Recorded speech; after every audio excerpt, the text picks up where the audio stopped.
저는 42살의 김성준입니다. 대기업의 팀장으로 정신없이 살았습니다. 제 삶의 속도는 시속 200km에 가까웠죠. 하지만 제 인생에 유일하게 변하지 않는 상수가 있었습니다. 바로 엄마의 밥상이었습니다. 새벽 5시에 나가 밤 11시에 돌아와도 엄마의 김치찌개는 언제나 완벽했습니다. 저는 그 맛이 영원할 거라는 오만에 빠져 살았습니다. 제 오만이 깨진 건 불과 몇 달 전입니다. 중요한 계약을 성공시키고 모처럼 엄마 댁을 찾았는데 엄마는 제가 가장 좋아하는 김치찌개를 끓여주셨습니다. 첫 숟갈을 뜨는 순간 온몸이 굳었습니다. 찌개에서 설탕 맛이 났습니다. 평생 김치찌개의 설탕은 독약이라던 우리 엄마가 그날 밤 엄마가 여동생에게 작은 목소리로 속삭이는 걸 들었습니다. 오늘 아들 왔는데 내가 찌개를 망쳤다. 자꾸 레시피가 헷갈려. 다음날 병원에서 의사 선생님은 담담하게 말씀하셨습니다. 알츠하이머 초기입니다. 가까운 기억부터 흐려지실 겁니다. 가까운 기억. 그게 저였습니다. 제가 좋아하는 모든 맛, 모든 추억이 엄마의 가장 가까운 기억일 텐데 그 모든 것이 사라지기 시작한 겁니다. 저는 회사를 쉬고 제가 할 수 있는 유일한 일에 매달렸습니다. 엄마의 레시피를 영상으로 기록하는 프로젝트. 낡은 카메라를 들고 엄마의 부엌으로 들어섰을 때 저는 깨달았습니다. 엄마의 부엌은 사랑의 공간이 아니라 기록을 위한 스튜디오가 되어가고 있었습니다. 엄마, 이제부터 만드는 거 제가 다 찍을게요. 엄마의 맛을 영원히 남겨야죠. 제 말에 엄마는 연신 저를 내쫓으려 했습니다. 이런 걸 뭐하러 찍냐? 돈 드는 일 하지 마라. 너 회사 바쁘지 않냐? 저는 억지로 옆에 앉아 메모를 했습니다. 하지만 엄마의 레시피는 종이에 적히기를 거부했습니다. 엄마, 물은 몇 리터 넣어야 해요? 정확히요. 물으면 엄마는 늘 말씀하셨죠. 그냥 눈대중으로 넣어야지. 음식은 손맛이다. 제 노트에는 다진 마늘 적당히, 국 간장 조금 같은 쓸모없는 암호들만 가득했습니다. 저는 레시피를 완벽하게 보존해야 한다는 강박에 사로잡혀 정작 지금의 엄마를 따뜻하게 바라보지 못했습니다. 아내가 말했죠. 기록만 남기면 뭐해? 지금 엄마랑 눈 맞추고 따뜻한 말 한마디 하는 게 진짜 기록 아냐? 저는 그 말을 무시했습니다. 레시피를 붙잡는 것이 제가 엄마를 사랑하는 유일한 방식이라고 착각했습니다. 마침내 가장 중요한 레시피를 촬영하는 날이 왔습니다. 멸치 육수. 엄마의 삶의 기둥이었던 그 육수. 저는 카메라를 숨쉬듯 잡았습니다.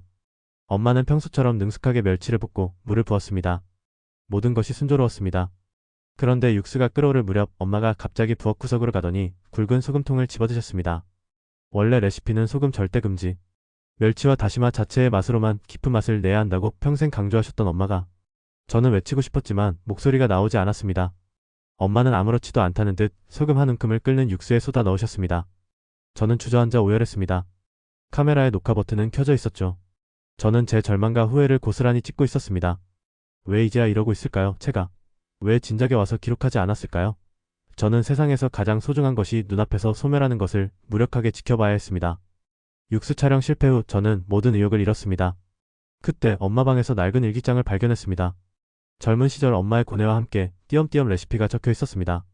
그 중에는 장마철, 손님도 없고 찌개도 끓이기 싫은 날.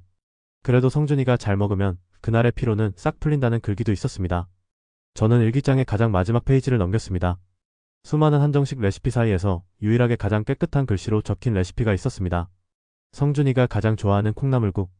콩나물은 굵은 것보다 가는 것. 성준이가 굵은 건 싫어한다.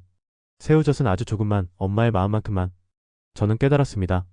엄마의 기억은 흐려져 갔지만 저를 향한 사랑은 사라지지 않았다는 것을. 가장 소중한 레시피는 가장 깨끗한 곳에 영원히 남아 있었습니다. 저는 콩나물국을 끓였습니다.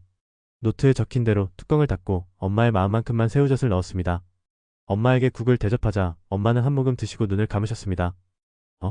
이 맛은? 이거 내가 끓였냐? 맛이 딱 좋다. 우리 성준이가 어릴 때 제일 좋아하던 그 맛이네. 저는 울컥했습니다.